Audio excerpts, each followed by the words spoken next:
I want to make clothes from around 1914 to 1920, so World War I and just a bit after that.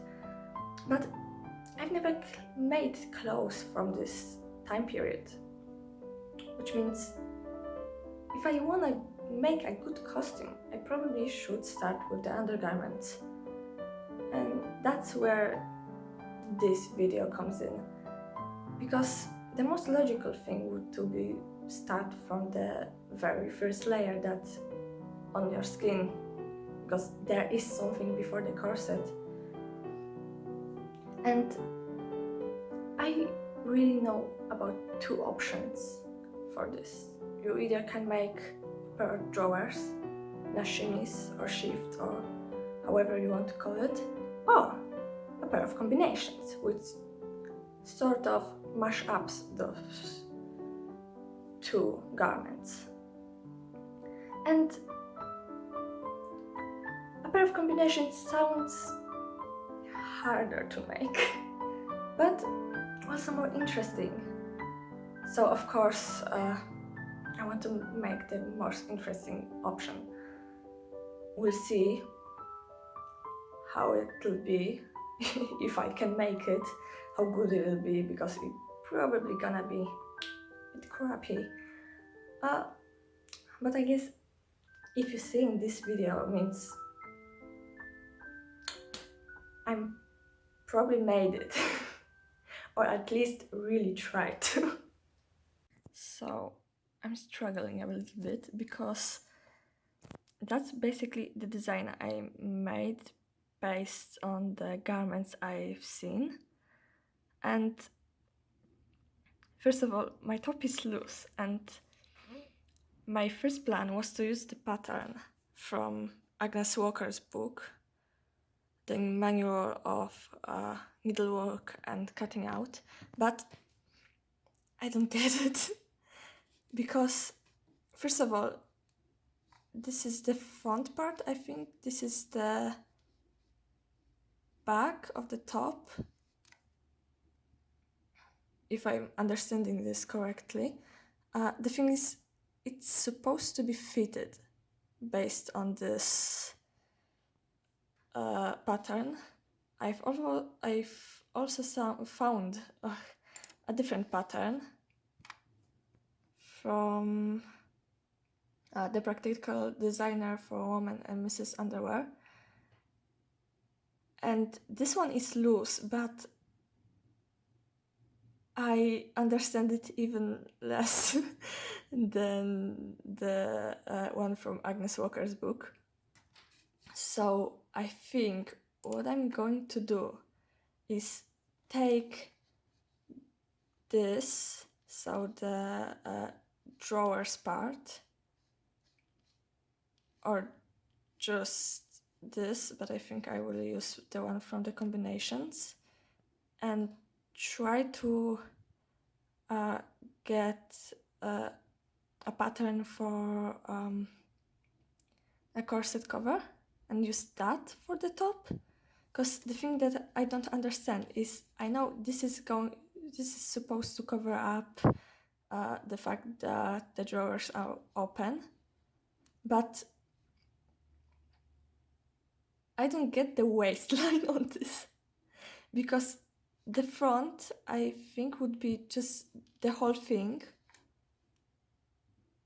but on the back you get the top that looks rather straight here, and you get this dramatic waistline, and I don't really know how this is supposed to function. So I take a huge inspiration from Bernadette Banner's video, and what I've seen her doing is taking this, getting a different pattern. I think this top, the thing is, it also has it's also straight here, so her combinations are drastically they have the shape to them, and mine should be rather straight. I don't get it. I think I need to make a lot of different things for that. Maybe they're just gonna end up more like the shape that Bernadette's ended up, but we'll see. Also, as you can see, I made kind of the designs for the undergarments, and my combinations are rather simple, I would say. They're not really frilly, probably because I just got intimidated by the amount of insertion lace that a lot of combinations I've seen have. But this one is also inspired by an original. I'm not sure if I can show it to you because of copyright. But I just thought I'm doing an outfit that would be worn during the World War One. So I think the simpleness of it fits the project. I hope so, at least.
So I drafted out the pattern from Agnes Walker's book, and finally it hit me.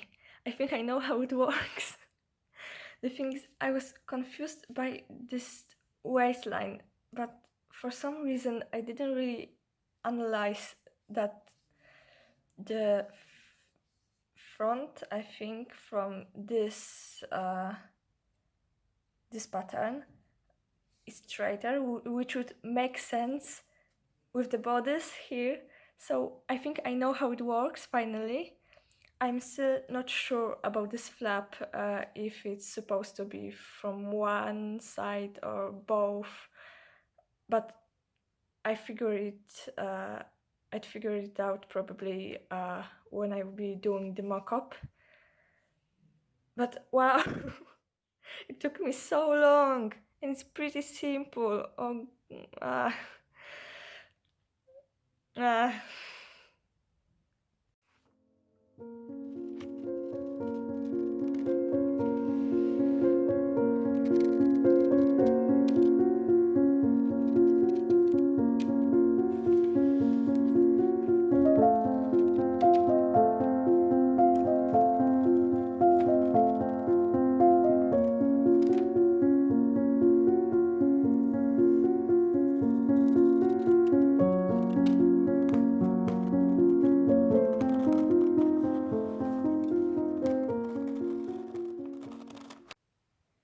It's mock-up time.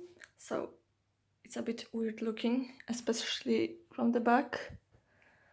But basically, what doing this mock-up proved to me is that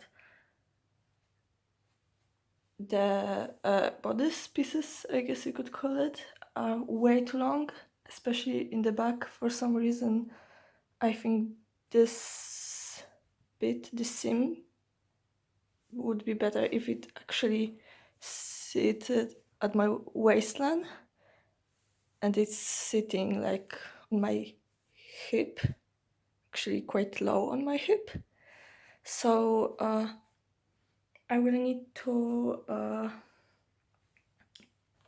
draft whole new pieces for the bodice, so it will sit at my waistline and it be more loose, because I thought if I'll just let out these pieces it will work, but not really.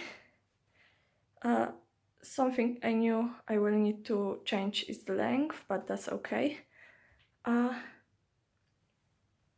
honestly, good thing is that I figured out, at least I think I figured out, how those flaps in the front will work and how to sew the whole thing together.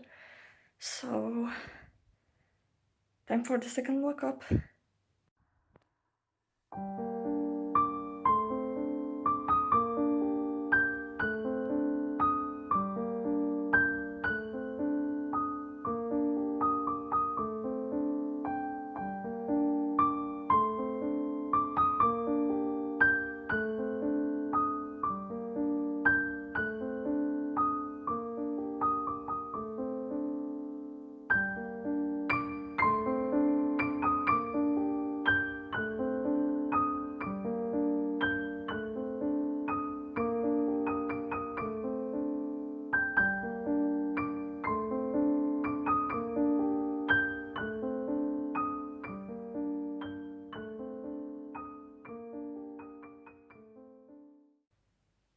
So, the second mock-up is done, and I gotta say, it looks pretty good.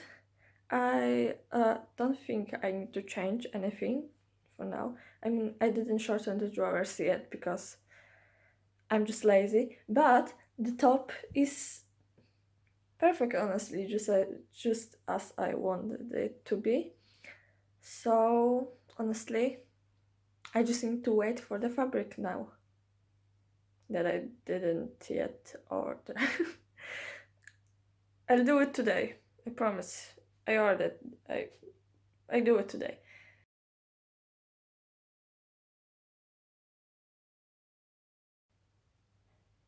So I bought the lace today.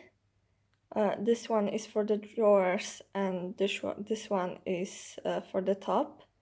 And my fabric arrived. It's cotton, pretty sheer. I also bought some ribbon to weave through the lace. I'm not sure on the color yet. I may change it, but for now I have this one. And I tried different options for the weave. And I'm not sure yet which one I'm going to use. I asked some friends. There's a lot of different opinions. I like this one the best, and I think I'll use that one, but I'm not sure yet. We'll see. It goes in at the end, so I have a lot of time for that.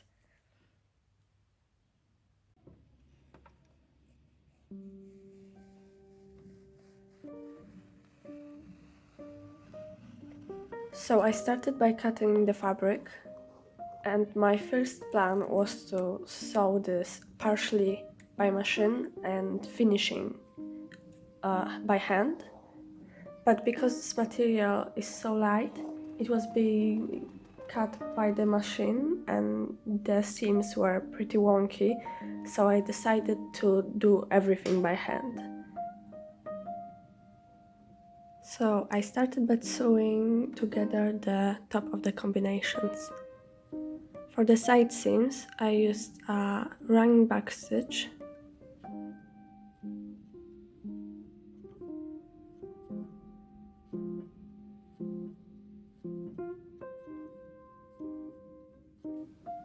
finish the seams, I whip stitch the excess fabric.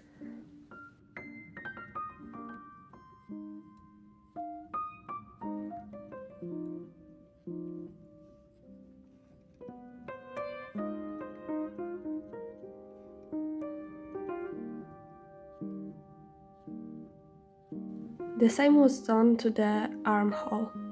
I took the seam allowance and whip stitched it inside. For the front seam, I didn't whip stitch it, but I did a quick running stitch just to keep it together, because I found it more aesthetically pleasing and it will be visible from the front.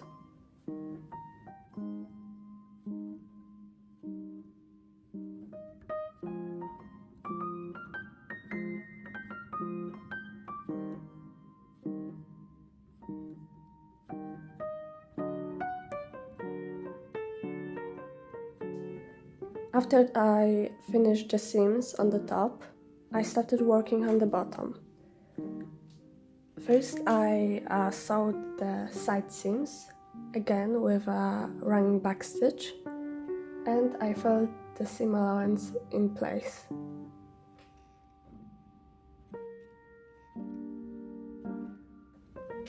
The finishing on the flap part is 2 cm wide to allow for a possible buttonhole, and the finishing on the other half is much smaller. The finishing of the front of the top is also 2 cm wide.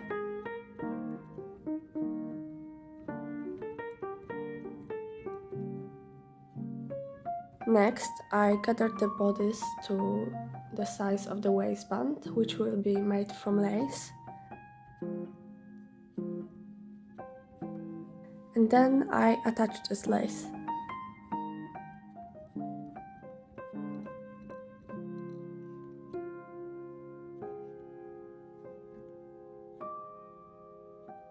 During that, one of my cats decided to join me and be my little companion for a while.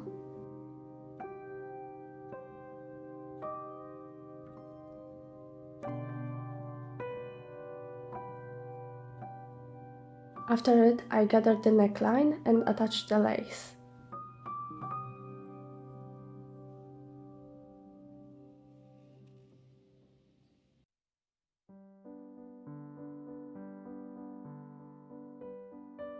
I will be changing this further in the process because when I attached the lace in the first place, I didn't acknowledge that the lace is pretty wide and it would make the neckline pretty high up and not really as functional.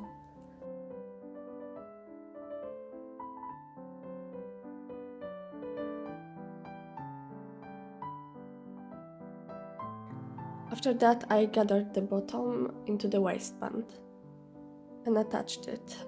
I did most of that on the train, and a lot of work on the project was taken place either on the train ride or in the car, just moving from place to place.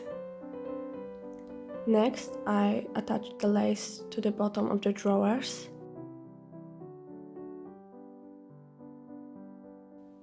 I encased the edges of the lace in a bit of leftover fabric so they don't fray as much.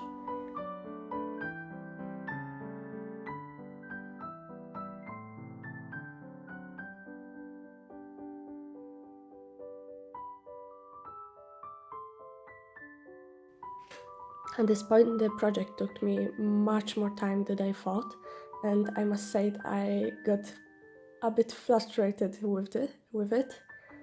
I noticed I probably will need to change the neckline, which would mean reattaching the lace and a bit more of work. I also struggled a bit with changing the drawers because they just didn't really sit right, so I did a few minor changes. So for the time being, not wanting to deal with the neckline yet, I just finished the seams next to the lace that I knew are already okay, or at least okay enough for me.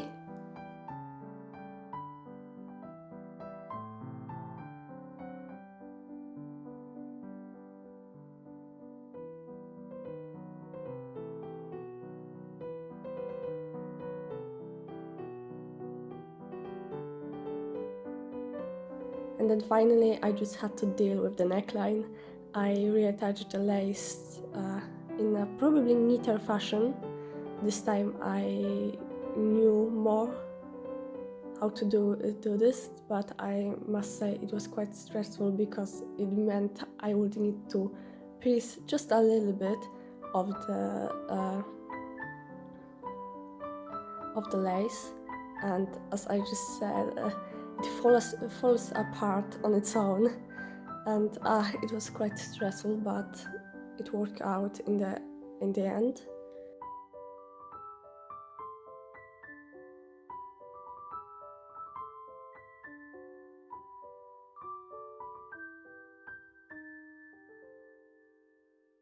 For my voice, but I got sick. But I wanted to show you. There's a lot of little things with this project I didn't expect I will be doing. For example, changing the neckline, which I probably already told you about.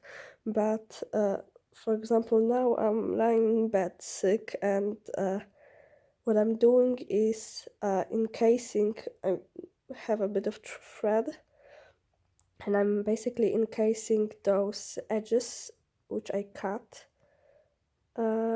with this thread because that's the waistband, and there will be a ribbon going through there, and because this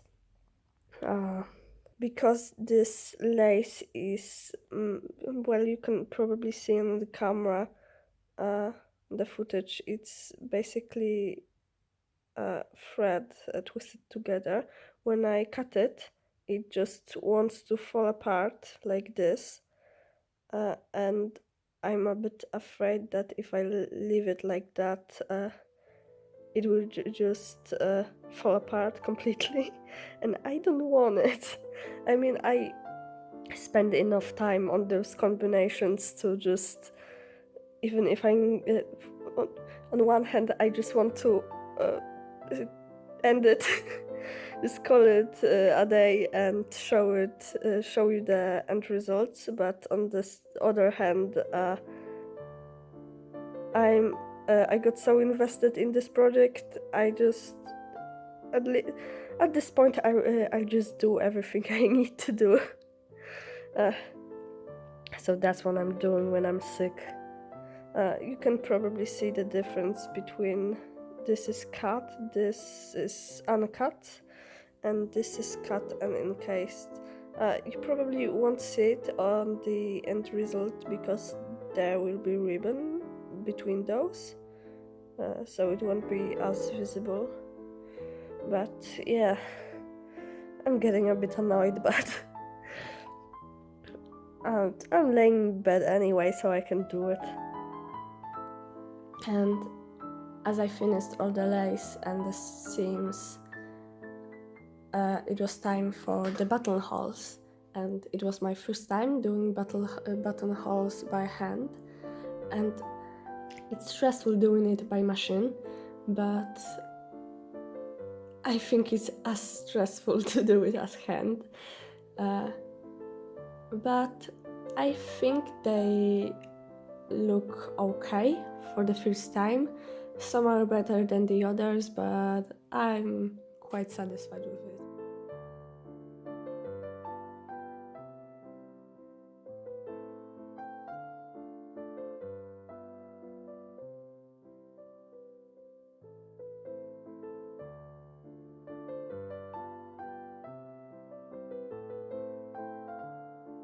The only thing that was left was attaching the ribbon. So here's the end result.